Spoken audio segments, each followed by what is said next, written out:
जिंदगी से अपने हिस्से की मंजिल, अरमानों को रख के अंदर होगा क्या, मांग ले जिंदगी से अपने हिस्से की मंजिल, जी ले अपनी सारी ख्वाहिशें अब तक बनी थी जो। मेरे पापा इतर के काम करते हैं, फेरी लगा के हम लोग को पालन पोषण किए और बहुत तकलीफ से। तो मेरे भाई थोड़े बड़े हुए तो पापा की तकलीफ नहीं देखी जाती थी, तो कहीं भी कोई भी काम मिलता था तो वो कमा करके कुछ पैसा पापा को देते थे, तो हम लोग का भी परवरिश उसमें होता था। और तुफैल चप्पल दुकान में रह करके वहाँ भी उनको पैसा उतना नहीं आया, तो वो छोड़ के अपना फिर वहीं से उनको भी वो कंपनी में जॉब लगी, तो वहाँ से उनको अच्छे पैसे कमाने लगे, अच्छे परवरिश होने लगे और हम लोग को भी शादी दिलाया और घर बनाया, पापा को भी देता है और गाड़ी भी खरीदा।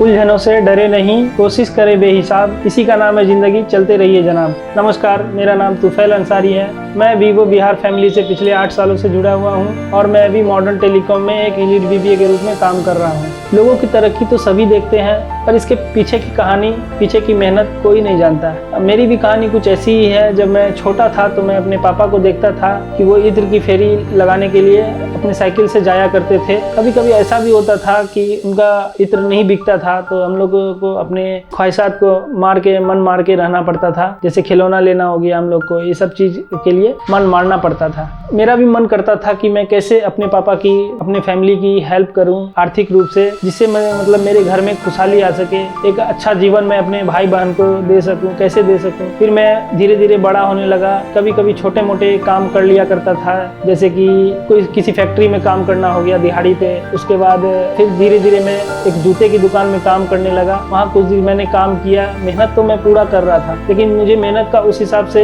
इनकम नहीं आ पा रहा था जो मैं घर को आर्थिक रूप से उतनी अच्छी मदद कर पाऊँ। फिर एक भैया थे, वो उन्होंने बताया मुझे कि वीवो में एक सेल्स प्रमोटर का वैकेंसी आया है, अगर तुम करना चाहो तो कर लो। तो वहाँ पे मुझे सेल्स में जॉब मिल गया वीवो में। जुलाई 2017 में मैंने वीवो ज्वाइन किया।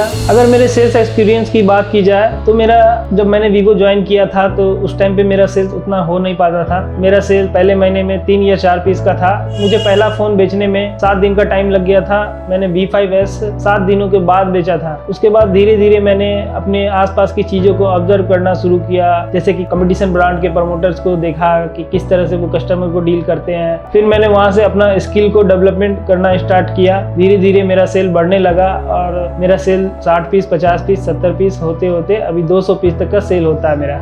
तो फिर जब मेरे काउंटर पे आया था, उसको कोई प्रोडक्ट के बारे में नॉलेज नहीं था, लेकिन मैंने उसे हर एक प्रोडक्ट के बारे में नॉलेज दिया और उसको आज हर एक प्रोडक्ट के बारे में नॉलेज है। तो इससे पहले मेरे काउंटर से कस्टमर घूमी रिटर्न भी हो जाते थे, आज कोई कस्टमर रिटर्न नहीं होता है। तो फिर हर एक प्रोडक्ट के बारे में जब समझाता है और वीवो को एक ना एक कोई फोन कस्टमर लेके ही जाते हैं। आज मेरा पहले काउंटर SR था, आज मैं UR कैटेगरी में हूँ। उसके वजह से आज मुझे नाज है, तो फैल का नाम स्टेट टॉपर में आया है। तो वो और भी मेहनत करे और मैं उसके साथ हूँ। वीवो ज्वाइन करने के बाद मेरे सामने बहुत सारे चैलेंजेस आए, क्योंकि इस फील्ड में मैं बिल्कुल भी नया था और मुझे फ़ोन के फीचर्स के बारे में कुछ भी पता नहीं था, ना ही कंपटीशन के बारे में, ना ही मोबाइल के फीचर्स के बारे में पता था। फिर मेरे ट्रेनर्स ने, TLs ने, मेरे सीनियर्स ने मुझे सपोर्ट किया, मुझे बताया, सिखाया और मुझे फ़ोन के फीचर्स के बारे में बताया कि फ़ोन को कैसे डील करते हैं, कस्टमर को कैसे समझाते हैं अपने फ़ोन के बारे में। फिर मेरा इससे धीरे धीरे सेल ग्रो होने लगा। फिर मैं वी कॉलेज एप्लीकेशन की मदद से सीखने लगा।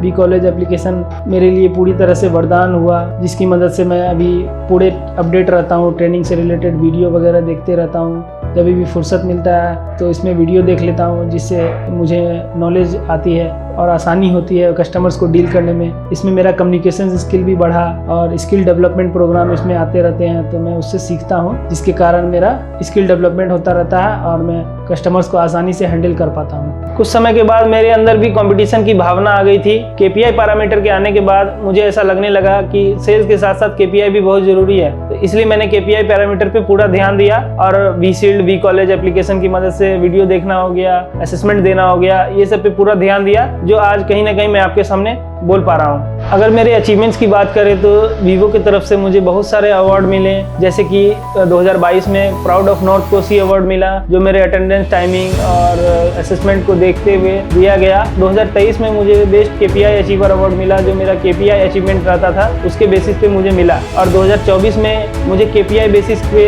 ड्रीम जर्नी में मेरा नाम सिलेक्शन हुआ, स्टेट ड्रीम जर्नी में, जो मैं शिमला और मनाली घूम के आया। वो मेरे ज़िंदगी के बेहतरीन पल थे, उनको मैं ज़िंदगी भर याद रखूँगा। अगर मेरे पर्सनल अचीवमेंट की बात करें तो मैंने वीवो की अर्निंग से अपना खुद का 2020 में एक बाइक लिया। उसके बाद मेरे फैमिली पे प्रेशर था कि 2 बहनों की शादी करवानी है और मेरे पापा की उतनी अर्निंग नहीं थी, तो उस टाइम पे मैंने अपने पापा को कुछ रुपए देकर दोनों बहनों की शादी करवाई। बहुत धूमधाम से शादी हुई और उसके बाद मेरा जो है घर जो था वो करकट का था, जिसमें मैं रहा करता था। आज मैं उस घर को पक्के घर में तब्दील कर पाया हूँ। और मेरी एक छोटी बहन है जिसका सपना है कि वो सिविल सर्विसेज में ज्वाइन करे और मैं उसको अच्छी एजुकेशन दे पा रहा हूँ और मेरा सपना है कि वो एक अच्छी बड़ी अफसर बने। मेहनत मैंने अपने पापा से सीखा है और संस्कार अपनी माँ से। बाकी सारी चीजें मुझे वक्त ने सिखा दिया है। अगर आपको भी अपनी जिंदगी में सफल होना है तो 2 बातें याद रखिए। पहला कि कभी हार मत मानो और दूसरा कि कभी हार मत मानो। और मैं उन सभी सीनियर्स का दिल से शुक्रिया अदा करता हूं जिन्होंने मुझे यहाँ तक पहुँचने में बहुत हेल्प किया है। और साथ ही साथ मैं वीवो बिहार का भी शुक्रिया अदा करता हूँ।